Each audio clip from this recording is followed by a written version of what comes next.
Preste atenção que quando eu li esse versículo, dele também poderia trazer outro estudo, mas eu só quero pegar a parte final dele, mas eu vou ler todo ele. Se ouvires atento a voz do Senhor, teu Deus, e fizeres reto diante dele com os seus olhos, e se der ouvido aos seus mandamentos, e guardar todos os seus estatutos, nenhuma enfermidade virá sobre ti, que ele enviou sobre os egípcios. Mas veja o final dessa palavra: pois eu sou o Senhor que te sara. Eu sou o Senhor que te sara. Yahvé, não é? Qual é o nome da palavra? Quem lembra? Yahvé Rafá. Yahvé Rafá, o Senhor que te cura, que te sara.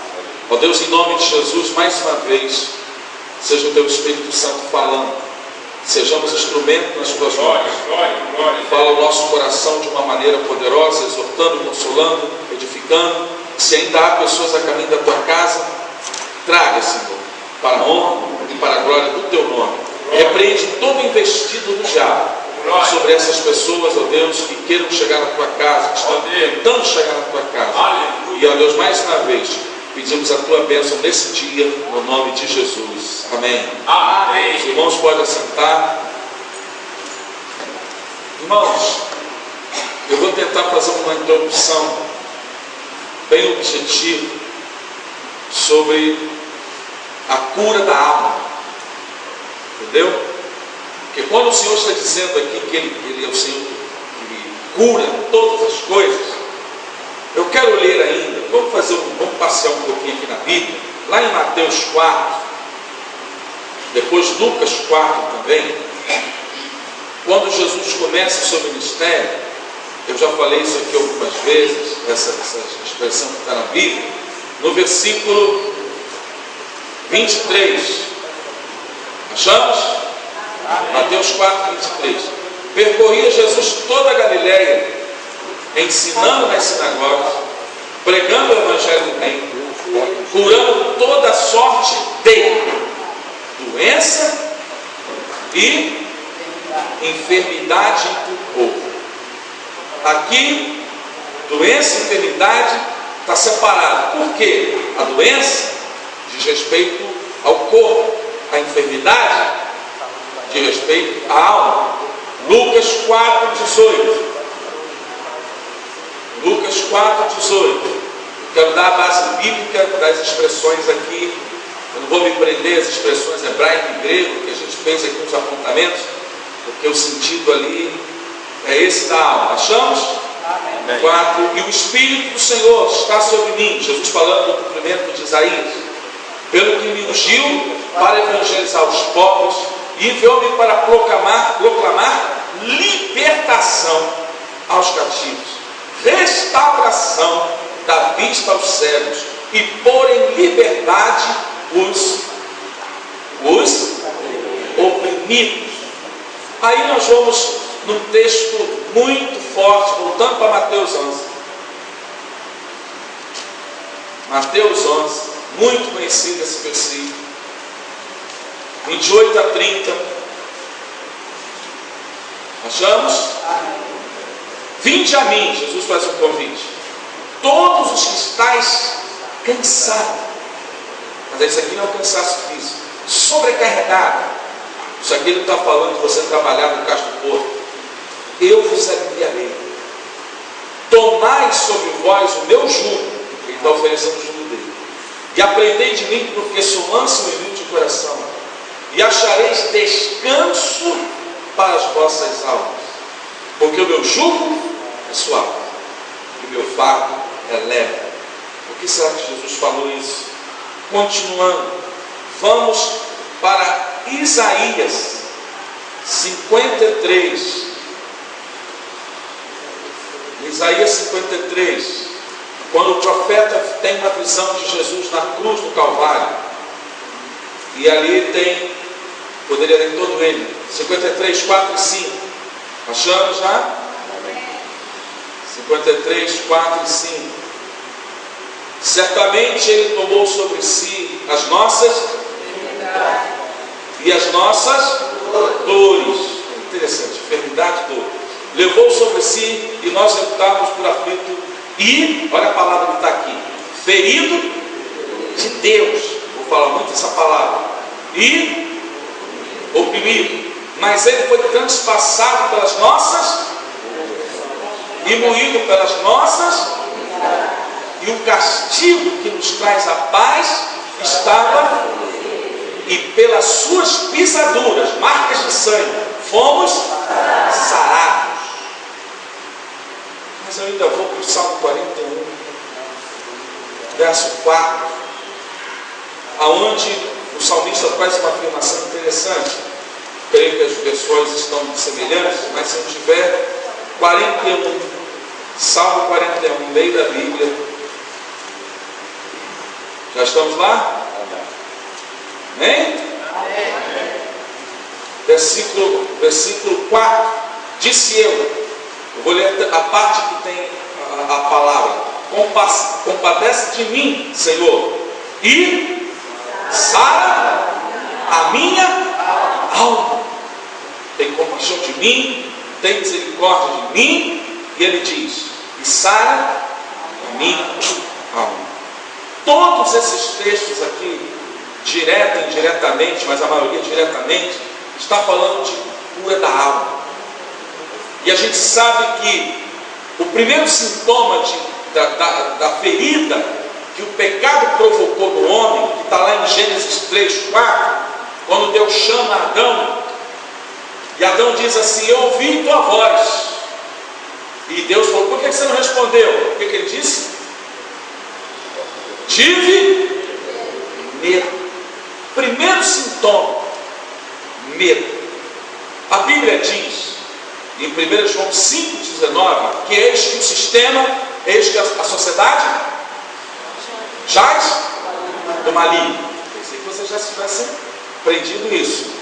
E eu queria mostrar aqui rapidamente como as relações humanas também estão, ou a sociedade, através das relações humanas, a sociedade está ferida. Nós temos visto violência. A violência fere a alma?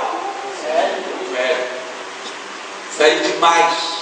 Somente quando alguém é assaltado, quando alguém é vítima de qualquer outro tipo de violência na sua casa, na rua, não é? O medo, outro meio pelo qual há uma ferida. Você foi vítima de uma violência e aí você tem medo de certas coisas.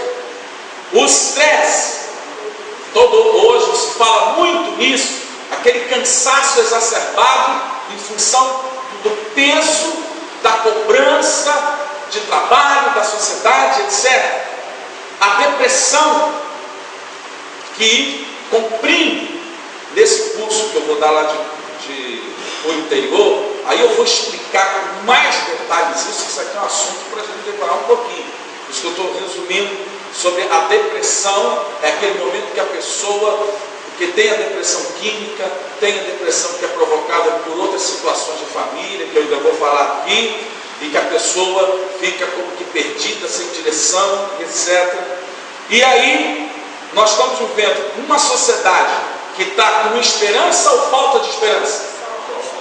Falta de esperança, porque não vê resultado, não vê perspectiva, não vê resposta. Aí essa sociedade acaba que ela fica deturpada, hein? Fica deturpada. Aí eu vou com vocês agora, muito rapidamente, porque lá em Provérbios, quase tudo que a gente vai ler aqui está em Provérbios. Provérbios 22. Achamos? Verso 6, bem conhecido. Quem pode dizer voz alta? Ensina.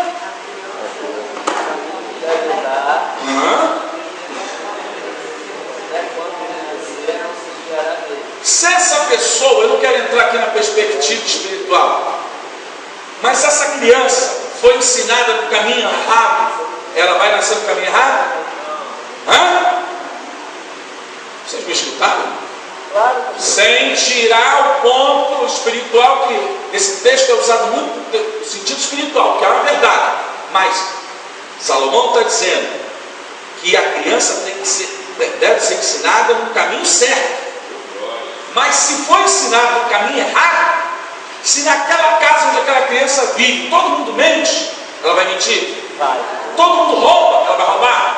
Todo mundo engana, ela vai enganar. É isso. É um princípio da sociedade, produto do meio. As más conversações corrompem os bons costumes. Então, aí acaba que a sociedade ela vai moldando o caráter, ela vai deformando a mentalidade das pessoas, e aí a gente vê essas crises todas que estão aí. E eu queria acompanhar com vocês uns versículos aqui, porque agora eu vou fazer vamos dizer assim, uma avaliação de um assunto dentro de outro, mas vocês vão entender o que eu quero falar. Eu queria pegar uma palavra aqui, mas me fugiu ela. Verso 15. O que diz aí 22:15? A insensatez está ligada ao coração da criança, mas a vara da disciplina a livrará dela. A vara da... Não é espancamento da disciplina, não. A vara da disciplina. Tem uma turma aí que quer dizer que não pode dar uma surra, que não pode dar uma disciplina. Eu sei que os adolescentes jovens se colocam preocupados com isso. As crianças jovens não. Mas eu conheço pai que até já dá uma pescoção. Mas o texto está dizendo aqui que vai afastar, quer dizer, a disciplina vai afastar da insensatez. Aí eu vou lá para o versículo 13 e 14, também Provérbios 13 e 14. O preguiçoso diz: há um leão lá fora, serei morto na rua. A conversa da mulher imoral. 13, 24, perdão. 24, desculpa, 24. 13, 24. Não deixe de disciplinar a criança. Se você a castigar com a vara, ela não morrerá. Castiga você mesmo com a vara, assim a livrará da sepultura. Olha, disciplina. Meu pai, ele nordestino, minha mãe, carioca. O pai sabe como é que é o nordestino, né? Mas o meu pai nunca exagerou no sentido de disciplina. A minha, meus irmãos, eu estou aqui firme e forte, e não estou aqui traumatizado. Ai meu Deus, meu pai me bateu com aquela chinela, olha com aquela vara, não vai ver, sei lá o quê. Mas aí, esse é um outro assunto, mas o diabo está tirando a autoridade dos pais, usando a mídia, usando a lei, para ele bagunçar o mundo como ele está acontecendo aí, como a gente está vendo aí. Mas a Bíblia, ela está mostrando o contrário. Vamos agora para 23:13, também Provérbios ainda. 23:13. Não evite disciplinar a criança. Se você a castigar com uma vara, ela não morrerá. Não retire da criança disciplina. Não retire da criança disciplina. Eu vejo aí criança na rua que todo mundo dá tapa na cara do pai e da mãe. Que gracinha. E tal. Eu fico desesperado dentro de ônibus, do trem, quando aquela criança berra, grita e tal. E o pai e a mãe, desculpa a expressão, dois bananas. E dá vontade de chegar lá e dar no pai, na mãe e depois na criança. Mas é porque o mundo está assim. E isso vai trazer ferida? Vai, eu vou mostrar depois. Vamos agora para 29, aqui Salomão vai fechar com chave de ouro nesse aspecto. 29:15, ainda em Provérbios. A vara da correção da sabedoria, mas a criança entregue a si mesma envergonha a sua mãe. A vara da disciplina e da sabedoria, ela dá sabedoria. Olha, ela dá sabedoria e tal. Mas a criança que é entregue a si mesma, o que ela vai trazer para os pais? No caso aqui a mãe vai para os pais? Vergonha. vergonha. Isso é aquele caso, irmãos, que você está num lugar e você... Eu vou contar uma experiência rápida. Quando eu morava na Praça Seca, e primeira vez que eu vivenciei um assalto a banco dentro do banco. Eu estava saindo depois de pagar uma conta, aí está entrando um camarada todo de terno bonito, daqui a pouco o cara põe a mão na mala e puxa aquela arma, manda eu voltar e manda todo mundo descer, ficar aliado, não queria pegar ninguém, era o dinheiro do banco. Em menos de 5 minutos, eles roubaram tudo, foi embora. Aí todo mundo, aí eu levantei e todo mundo saindo do banco, um camarada deixou um cheque de empresa ali naquele desespero de mais de 100 mil. Aí na hora o capeta falou: rapaz, deposita na tua conta, é de empresa e tal, daqui o cara vai comunicar, daqui que não sei o que lá, ele vai dizer que roubou, e aquela coisa toda. Meu irmão, não teve nem eu pensei, vou entregar para alguém aqui, mas eu falei, não. O diabo vai falar da mesma maneira. Eu rasguei, botei picadinho, joguei no lixo e fui embora. Na hora eu me lembrei do meu pai e da minha mãe: não pegue que não é teu. Na hora veio assim: não pegue que não é teu. Não é meu. E tal, talvez eu, Jesus, bota o teu nome no café. Entendeu? Não vou dizer isso, ou se eu não ouviu minhas orações, mas eu estava vendo ali que o camarada saiu correndo. Irmãos, assim pode ser com qualquer outra coisa: 100 reais, 10, 20, 5, não é teu. Isso, nunca, os meus pais, eu vou envergonhados com esse tipo de coisa, porque eles ensinaram todas as coisas, inclusive nas coisas do Senhor. É o que a gente vê aqui, a sociedade, ela está deturpada. E aí eu coloquei uma frase aqui: os dardos de Satanás na história, na vida de uma pessoa. Em Jó 1,7, Jó capítulo 1, verso 7, Deus pergunta a Satanás: de onde vem Satanás? Ele diz: rodear a terra e passear por ela. Ele estava fazendo turismo. Aí eu vou completar com 1 Pedro 5,8: sede sóbrios e vigilantes, porque o diabo anda buscando alguém, buscando brecha.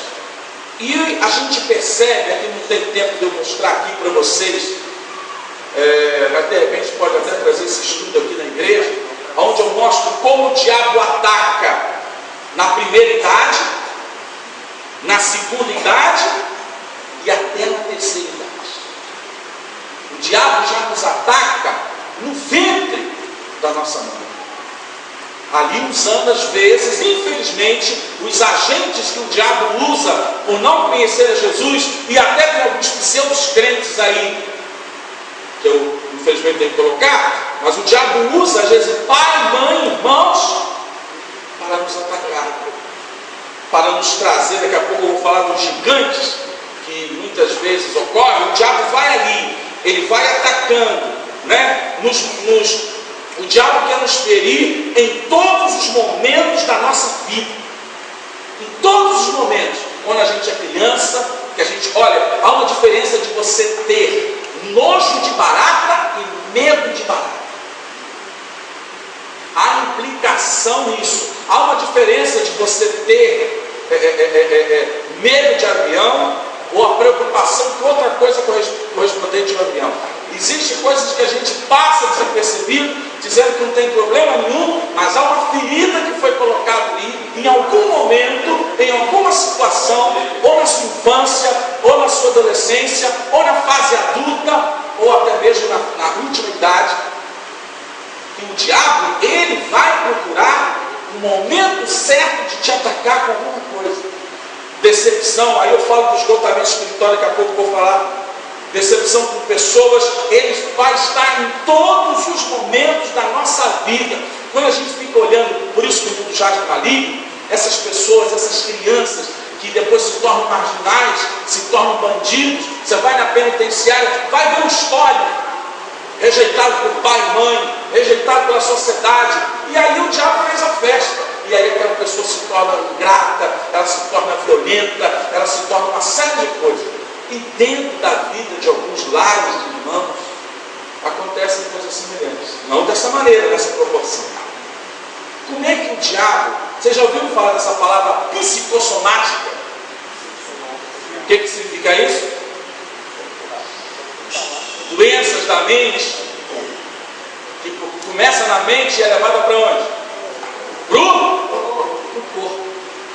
Ai, eu estou com dor de cabeça. Eu estou com dor de cabeça. Não, eu vou ficar com dor de cabeça. Daqui a pouco você está com dor de cabeça. Você deu ordem ao seu corpo para sentir dor de cabeça. Eu não vou aqui, nós temos um médico aqui presente, né, dá aula de medicina, mas tem muita coisa. Eu vou falar de placebo. Hein? Por favor, vamos ver o Discovery Channel aí, por favor. Globo Repórter. Hein? Pessoas que às vezes são curadas. Olha aqui, eu estou dando uma água, não tem nada na água. Olha, eu botei um remedinho, você pode tomar que vai ficar bom na hora. Ai, já parou de cabeça. Parou, graças a Deus. Não tinha nada. Coisa psicossomática. Vocês acham que o diabo usa isso? Hein? Como ele usa? Como ele usa? Ninguém te ama. Faz até música de bolero, de força, né, como dizia antigamente. Ninguém te quer. Entendeu? Aí tem uma música aí, acho que é Maísa, sei lá, que tem uma música dessa aí. E ninguém isso, e ninguém aquilo. Aí o camarada vai para uma mesa de bar, bebe, e aquela coisa, fica frustrado da vida, outros vai para o suicídio. E o diabo vai jogando, ele vai atacando. E as doenças psicossomáticas. Agora vamos de novo para o doutor Salomão. Salomão sabia das coisas. 17, 22.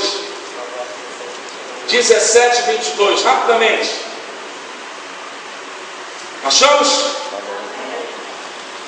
E o que diz aí? O coração alegre é bom, remédio para onde? O espírito. Mas o espírito abatido faz o quê? Ele seca. Já viu como é horrível ficar perto de uma pessoa que só diz que está tudo errado, que não vai dar certo, que a coisa está ruim, que isso está pelo outro? Você acaba ficando que nem aquela pessoa. Mas aí, Salomão ainda vai dizer outra coisa com respeito a isso. Vamos para 15, 13. Está aí pertinho. 15, 13. Provérbios 15, 13. Que diz? Mas com tristeza no coração, o espírito se abate. O coração alegre. Eu não estou dizendo, irmãos, que você tem que ficar, oh Deus, aleluia, é assim. Mas o coração alegre. As pessoas olham para o sujeito e, caramba, esse cara é feliz. Situação difícil, complicada, mas aquela pessoa, ela é otimista. Aí Salomão ainda continua nos orientando aqui, 23, 7. 23, 7. Aqui, a primeira frase é o X da questão. Achamos? Porque como imagina em sua alma, assim é. Se você se imaginar um vencedor, se você se imaginar um cara que vence, um cara que vai para cima, um cara que resolve, mas se você se imaginar, ai, não vai dar certo, ai, a galinha dando bola, estou fraco, e não vai não sei o quê, aí você fica com aquele espírito abatido.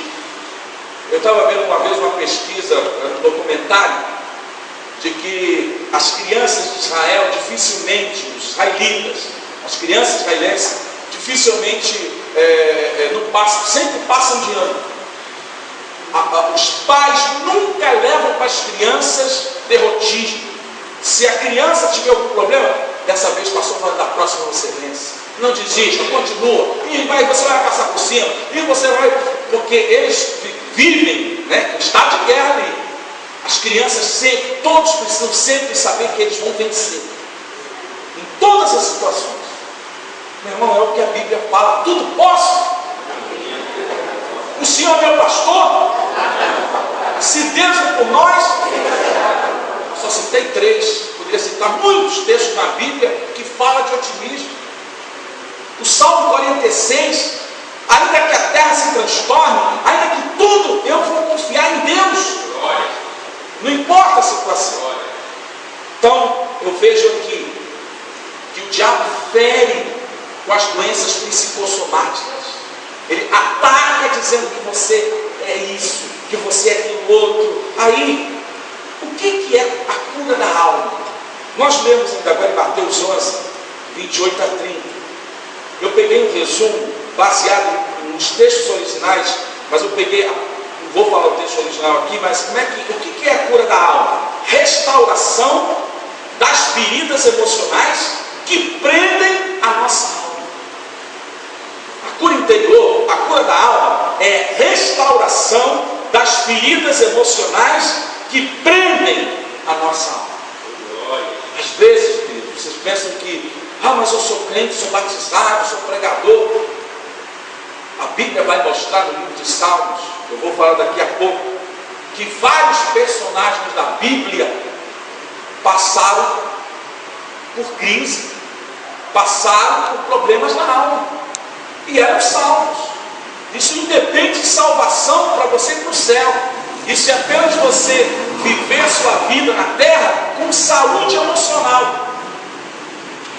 Porque alguém pode falar, ai meu Deus, o diabo e aquela coisa, estou endemoniado. Não é isso que nós estamos falando. Pode chegar a isso, se você não tomar uma providência. Pode chegar a isso. É a restauração das feridas emocionais que prendem a alma. Aí eu vou colocar alguns gigantes que o diabo apresenta, as suas feridas, os seus dardos inflamados, que aí a gente vai entender lá na armadura de Deus em Efésios 6,12. Por que dardo inflamado? Os romanos tinham uma tática que, se a flecha não ferir, eles colocavam fogo na ponta da flecha. A infecção da ferida aberta com o calor ali, a queimadura, o camarada ia morrer. Aí Paulo pega isso e faz uma comparação, que o diabo ataca de uma maneira que ele é inflamado. Se não der para um lado, vai para o outro, e você vai ficar enfermo. Aí quais são os gigantes que o diabo levanta para nos ferir? Culpa, né? A culpa, a ira. Eu tenho 33, só botei os principais aqui. Medo, né? Solidão. A pessoa fica muito isolada. Rejeição.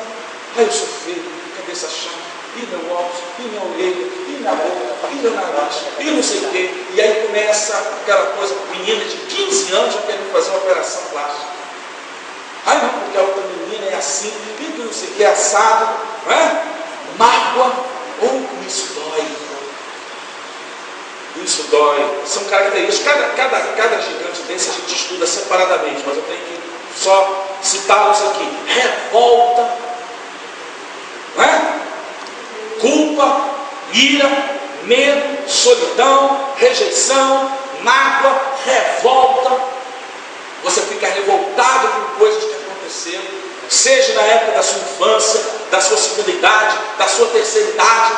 Vem aquela revolta, vem aquela ira, vem aquela rejeição, que de repente seu pai, sua mãe, seu irmão, ou no trabalho, em algum momento da sua vida, até irmãos dentro da igreja, que podem te ferir, às vezes sem saber, mas pode estar te ferindo, não é? Inferioridade, eu sou tão não sei o que, eu dou isso, aquilo, outro. O diabo tentou me atacar muito com isso.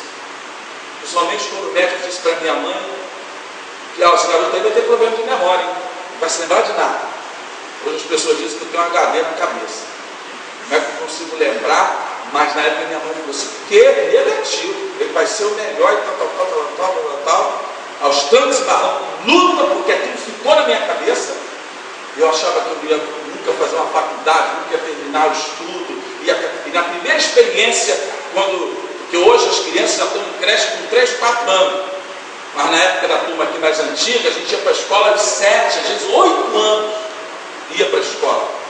Não tinha particular não, era escola do governo, mas era boa. E eu tive uma experiência, a primeira, no caso eu tinha 7 anos. E a primeira vez que eu estava na escola, anos 60, 67, sei lá, eu acho. E ali em Cascadura, Rua Barão de Maranhão, me lembro até hoje, esses dias eu passei por ali, me veio tudo isso na cabeça, mas graças a Deus já estou curado, então só lembrei, mas não me afetou mais. Que eu estava na escola conversando com um garoto do meu lado, um menininho escurinho assim. Aí a professora olhou assim, cala a boca, jogou o quadro, o apagador, bateu na cabeça do garoto, o garoto caiu, abriu a cabeça, eu olhei o menino com a cabeça aberta, sangrando, saí correndo da escola, apareci lá em casa, minha mãe desesperada. Como é que esse garoto chegou aqui? Menino de 6 anos, hoje garoto de 6 anos, xinga, bate, faz, até carrega uma arma na mão, mas naquela época não era bem assim não. E eu cheguei lá desesperado, branco e tal, querendo falar. Aí depois, quase os professores lá, as mães pegaram o professor lá no tapa, entendeu? Mas a polícia esteve lá. Imagina o trauma que eu fiquei. Primeiro dia na escola, e eu vi um garoto caído ali, sangrando, porque a mulher lá estava perturbada, ela tacou ali. O diabo, opa, já deu a ferida dele aqui. O diabo está em todos esses momentos, irmão. Os demônios estão aí só olhando. Ih, eu vou aproveitar ali, vou ferir ali, pum, aí pega. Vou ali, pum, é lá. E aí, aquilo fica na tua mente, fica no todo o teu histórico, na adolescência, na escola, em todo aquele período que você foi zombado, você foi criticado, você foi isso, aquilo, outro. E às vezes, irmão, sem os pais saberem, às vezes os próprios pais podem provocar assim. Existe aquela coisa real, existe aquela coisa que eles fazem. Ah, meu Deus, você vai ser burro mesmo, você vai puxar carroça. Aí o diabo, opa, beleza, ele já decretou, vai ser burro, vai puxar carroça. Antigamente todo mundo falava de ser lixeiro, né? Hoje para ser lixeiro está difícil, fazer prova, fazer um pé de cor. Naquela época não é assim, não. Entendeu? Ser lixeiro, hoje tem que ter segundo grau, sei lá o quê, tem teste físico. Mas, naquela época, você vai ser lixeiro, vai ser isso, aquilo, outro. Isso fica na mente. E o diabo vai criando outros gigantes, morte, discriminação, a desorientação sexual. Um dia desse, eu fui na cidade, nem tinha me tocado que era 7 de setembro, fui lá resolver uma coisa, porque estava tudo fechado. Aí eu fui lá ver o tal da parada ali onde acontece no Branco, Presidente Vargas, e eu estou lá vendo que eu queria ver os fuzileiros, as marinhas.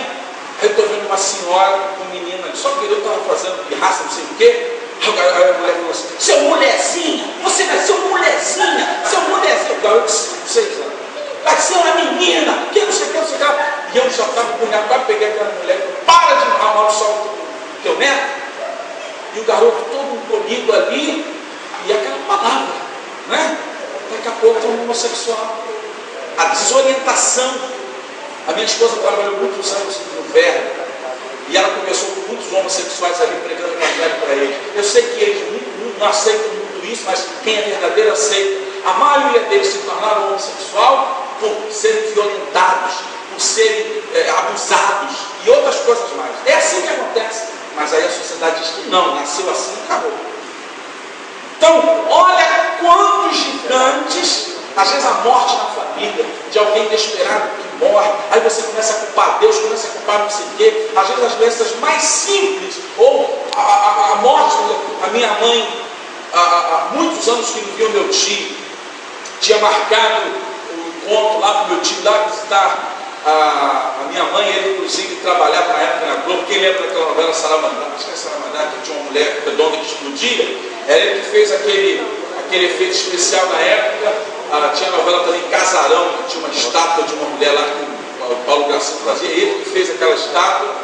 E ele gosta de ouvir o evangelho, aquela coisa toda, mas estava afastado. Aí, muito tempo minha mãe não via e queria vê-lo.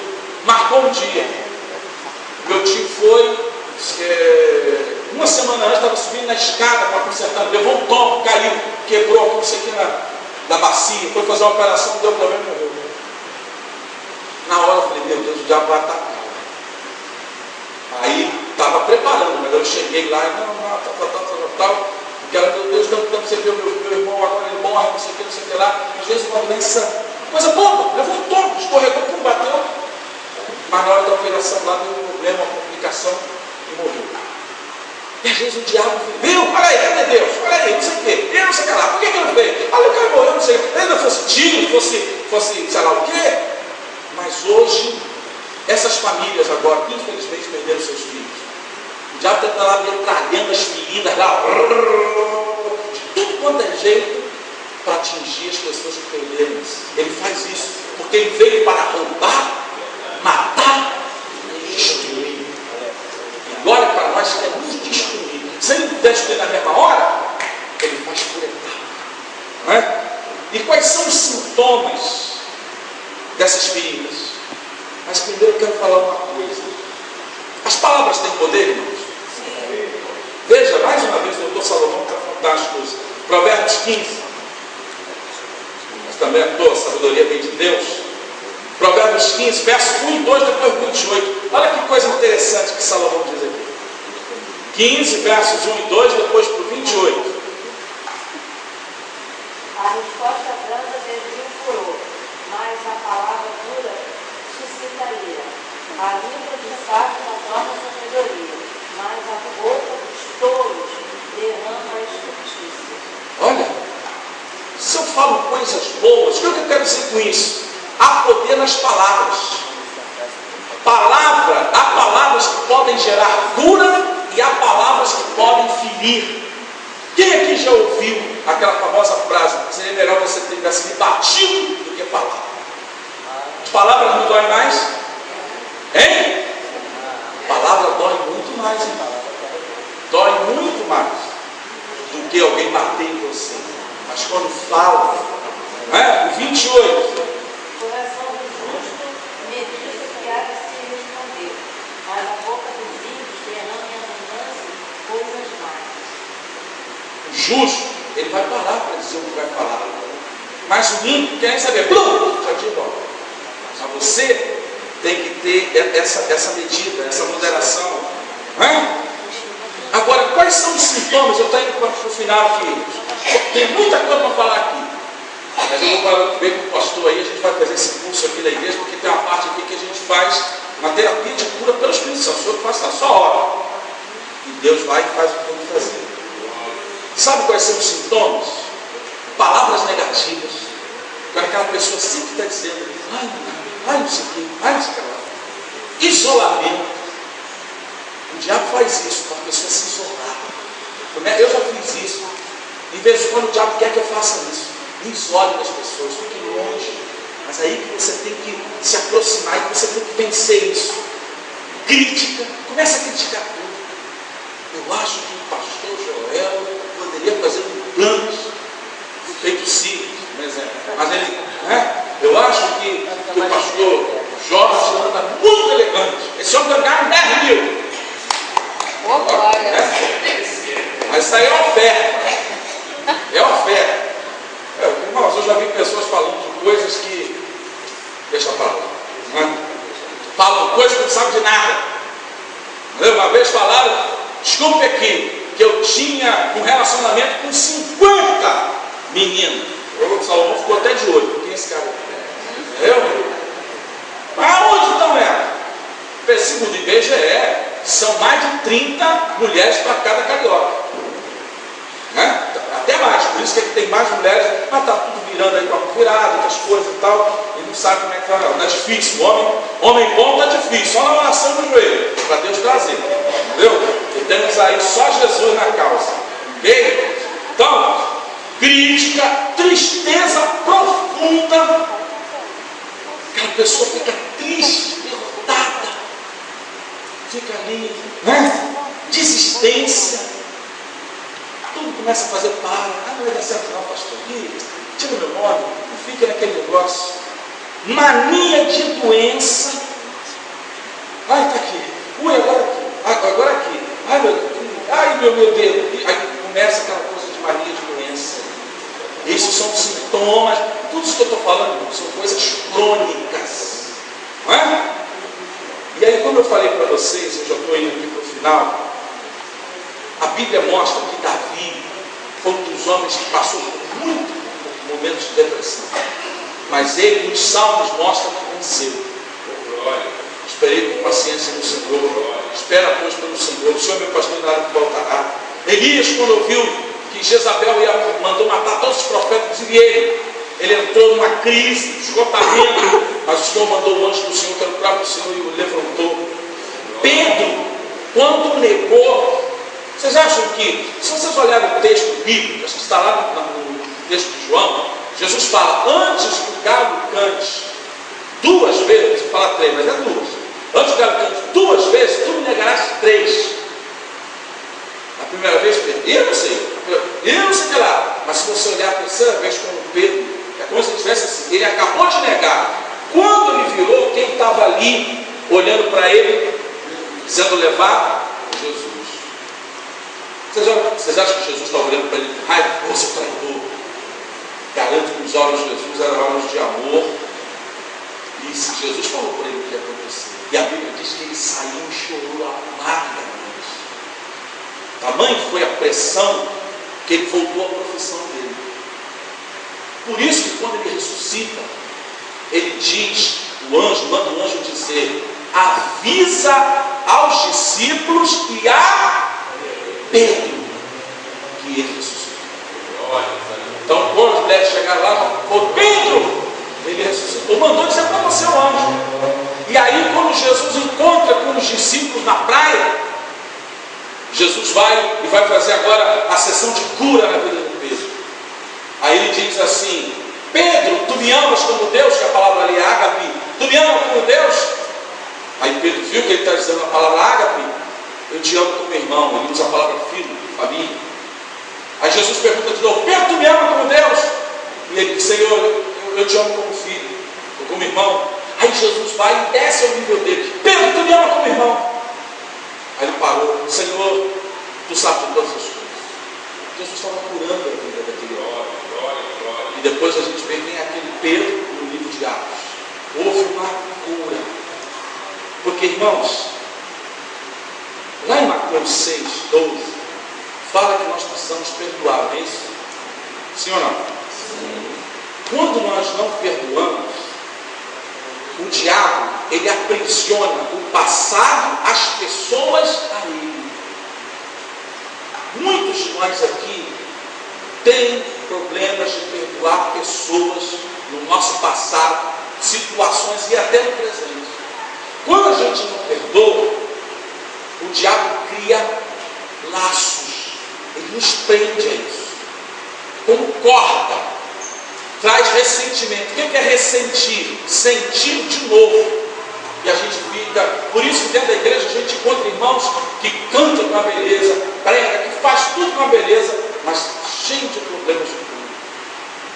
E problemas que precisam ser perdoados. Há um poder no perdão muito forte. Por isso que Colossenses 3,13, e eu já estou indo para o final, Colossenses 3,13,